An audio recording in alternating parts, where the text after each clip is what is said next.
नमस्कार विद्यार्थियों। बीए पाठ द्वितीय प्रथम प्रश्न पत्र की इस कक्षा में आप सभी का स्वागत है।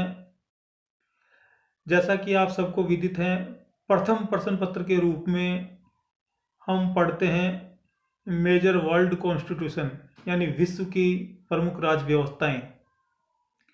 और पिछले कुछ व्याख्यानों के अंतर्गत हमने अमेरिकी कॉन्स्टिट्यूशन के बारे में पढ़ाई की थी। और जैसा कि आप सबको विदित है कि अमेरिकी कॉन्स्टिट्यूशन बहुत बड़ा है। इसे दो चार कक्षाओं में या दो चार व्याख्यानों से समझना संभव नहीं है। तो आज फिर जो बचा हुआ पाठ है उस संदर्भ में हम शुरू करते हैं अमेरिकन कॉन्स्टिट्यूशन का अगला भाग। अमेरिकी राष्ट्रपति का मंत्रिमंडल। अमेरिकी संविधान में कहा गया है कि राष्ट्रपति सरकार के विविध प्रशासकीय विभागों के प्रधान पदाधिकारियों से उन विषयों पर लिखित रूप में परामर्श ले सकता है जिनका उन विभागों के साथ संबंध है। ये जो अमेरिकी मंत्रिमंडल होता है, ये अमेरिकी राष्ट्रपति के सहयोगियों की जो टीम होती है, ये अन्य संसदात्मक शासन व्यवस्थाओं से भिन्न है। मैं आपको भारतीय संदर्भ में इसकी तुलना करके आगे बताऊंगा। अभी बात इसकी करते हैं। अमेरिका में पहली बार 1798 में कैबिनेट शब्द का प्रयोग किया गया। अमेरिका में मार्बरी बनाम मेडिसन वाद 1803 के तहत सर्वोच्च न्यायालय ने कैबिनेट शब्द को अपनी स्वीकृति प्रदान की। अमेरिकी राष्ट्रपति के मंत्रिमंडल का आकार अब निरंतर बढ़ रहा है। पहले इतना नहीं था। जैसे जैसे आवश्यकताएं हुई तो विभाग जो मर्ज हो रखे थे उनको अलग किया गया और उन विभागों के सचिव अलग बनाए गए, उनके मंत्री अलग बनाए गए। तो अब अमेरिकी मंत्रिमंडल का निरंतर डे बाय डे विस्तार हो रहा है। राष्ट्रपति के मंत्रिमंडल में जो प्रारंभिक तौर की अगर बात करें तो 4 विभाग प्रमुख थे। अब तो खैर काफी विभाग हो गए और उप विभाग भी हो गए, लेकिन प्रारंभ में ये 4 विभाग, और आज भी इन 4 विभागों का महत्व अधिक है। पहला विदेश विभाग, वित्त विभाग, युद्ध विभाग और चौथा है न्याय विभाग। वर्तमान में राष्ट्रपति ने उपराष्ट्रपति के अतिरिक्त 15 विभागों के सचिव से अपने मंत्रिमंडल की रचना की है। देखिए, अपने यहाँ भारत में जो विभागीय प्रमुख होते हैं उनको मंत्री कहा जाता है, लेकिन अमेरिका में जो विभागीय प्रमुख होते हैं उनको सचिव कहा जाता है। वहाँ जो विभागों के अध्यक्ष होते हैं उन्हें मंत्री नहीं कहते, उन्हें सचिव कहते हैं। और इसमें भी जैसे न्याय विभाग का अगर कोई अध्यक्ष है तो उसे अटॉर्नी जनरल कहा जाता है। अपने यहाँ चाहे न्याय विभाग का भी कोई अध्यक्ष है, विभागाध्यक्ष है, तो उसे हम विधि मंत्री, कानून मंत्री बोलते हैं, लेकिन वहाँ इसे अटॉर्नी जनरल कहा जाता है। और वहाँ मंत्री शब्द का प्रयोग सामूहिक संदर्भ में नहीं होता, वहाँ सचिव शब्द का प्रयोग होता है। और ये निजी होते हैं राष्ट्रपति के। क्यों? क्योंकि वहाँ अध्यक्षात्मक शासन व्यवस्था है और इनकी नियुक्ति करने में राष्ट्रपति स्वतंत्र है। राष्ट्रपति चाहे किसी भी व्यक्ति को, जो अनुभवी व्यक्ति हो, किसी विशेष विषय का जानकार हो और वो देश के किसी भी भाग में निवास कर रहा हो, तो वह उसको सचिव बनने के लिए आमंत्रित कर सकता है।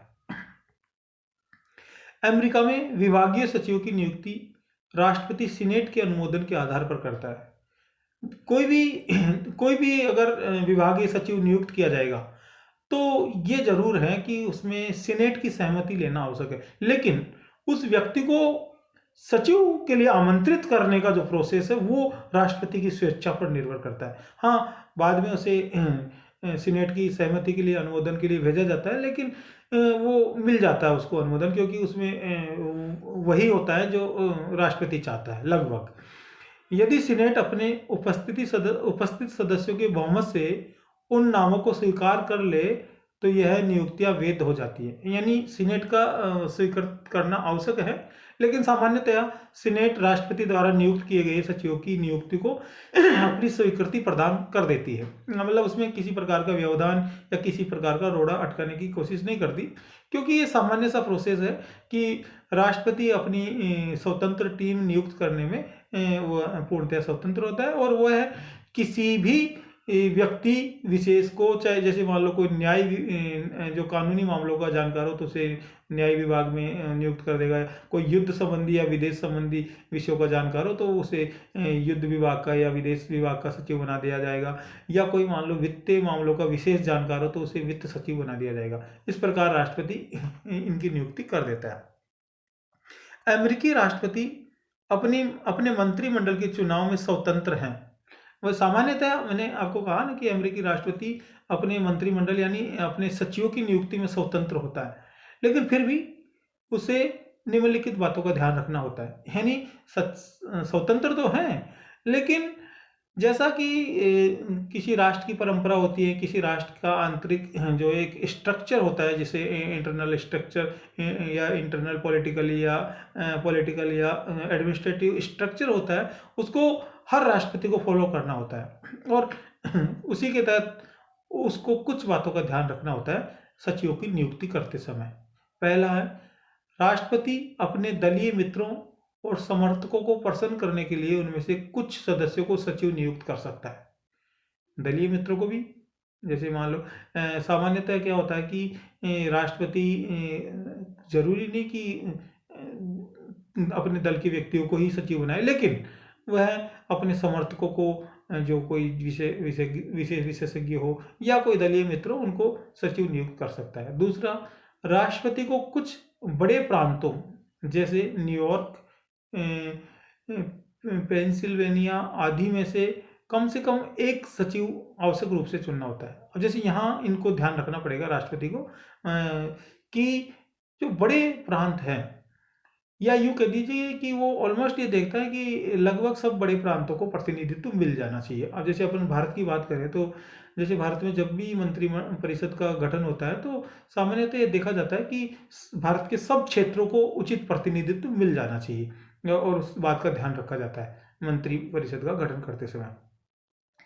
और अपने यहाँ तो जातियों का, धर्मों का, इवन महिला पुरुष के अनुपात का सबका ध्यान रखना होता है और रखा जाता है। राष्ट्रपति को अपने विभागीय सचिवों की नियुक्ति करते समय उनकी योग्यता, ज्ञान, दक्षता आदि का भी ध्यान रखना होता है। ये जरूर आवश्यक बात है कि राष्ट्रपति स्वतंत्र तो हैं अपने सचिवों की नियुक्ति में, लेकिन ऐसा नहीं कि वो किसी भी रास्ते चलते व्यक्ति को, मनचाहे व्यक्ति को नियुक्त कर दे, क्योंकि उनमें एक विशेष क्वालिटी होनी चाहिए, उनमें एक विशेष योग्यता होनी चाहिए, उनमें दक्षता होनी चाहिए, उनमें किसी विशेष प्रकार का या किसी विशेष विभागीय ज्ञान का कौशल होना चाहिए, तो उनको नियुक्ति में प्राथमिकता दी जाएगी।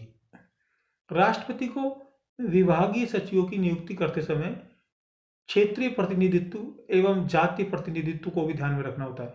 जैसा कि मैंने अभी थोड़ी देर पहले बोला, भारत में तो इस चीज़ का बहुत ध्यान रखा जाता है, लेकिन अमेरिका के संदर्भ में भी ये बात तय है कि वहाँ क्षेत्रीय जो संतुलन है उसको साथ लेकर चलना होता है कि भाई लगभग सब क्षेत्रों से सचिव आए। ऐसा नहीं कि केवल न्यूयॉर्क प्रांत से ही सारे सचिव बना दिए जाएंगे, या केवल वाशिंगटन से या केवल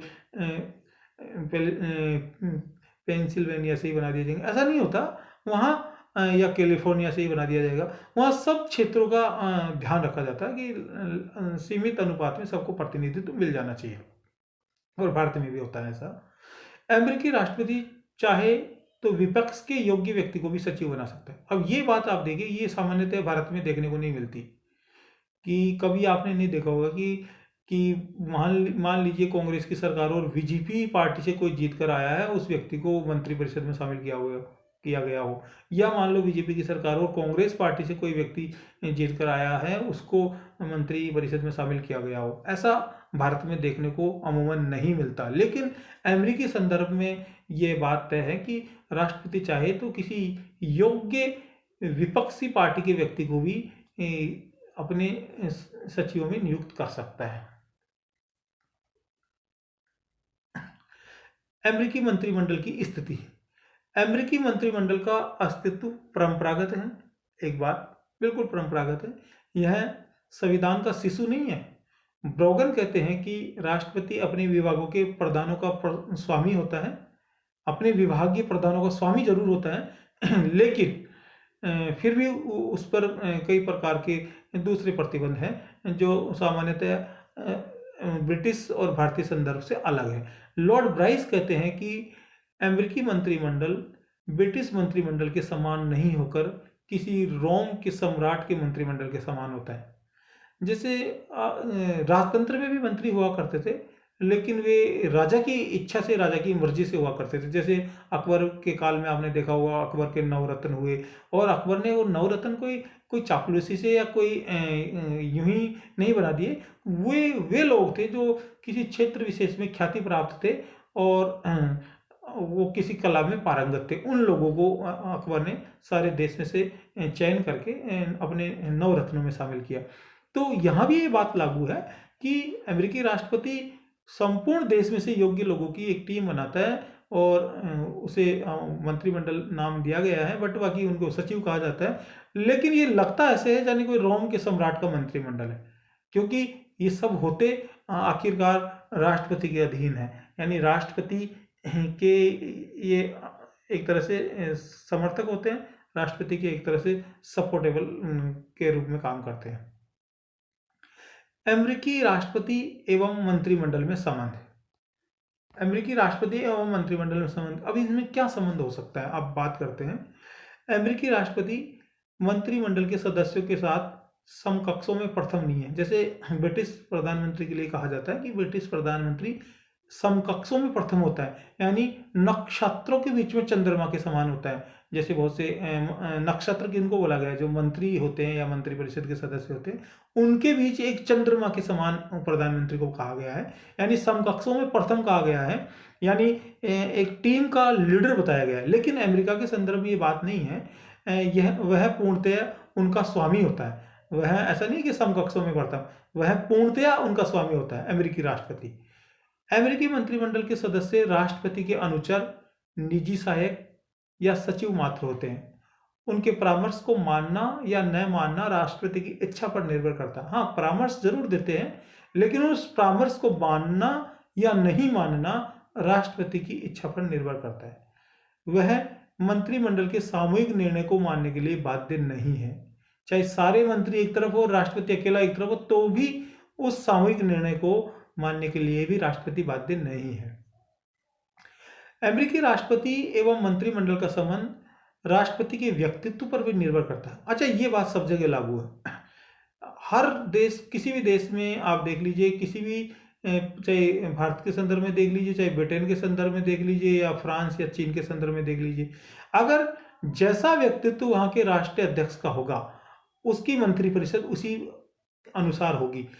मान लीजिए, यदि राष्ट्रपति शक्तिशाली हुए, राष्ट्रपति सूझबूझ वाले हुए, तो सामान्यतः मंत्रिमंडल दुर्बल होता है, और यदि राष्ट्रपति दुर्बल हुए या उनमें सूझबूझ का अभाव हुआ, तो सामान्यतया मंत्रिमंडल अधिक शक्तिशाली होता है। तो ये बात सब जगह लागू है।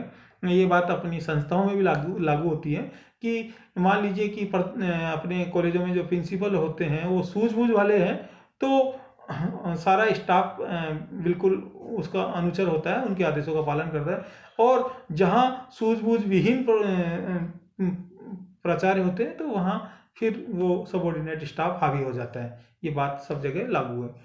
तो ये आज के इस व्याख्यान में हमने इतना ही देखेंगे। आप सभी को धन्यवाद। इससे आगे की बात हम अगले व्याख्यान में करेंगे।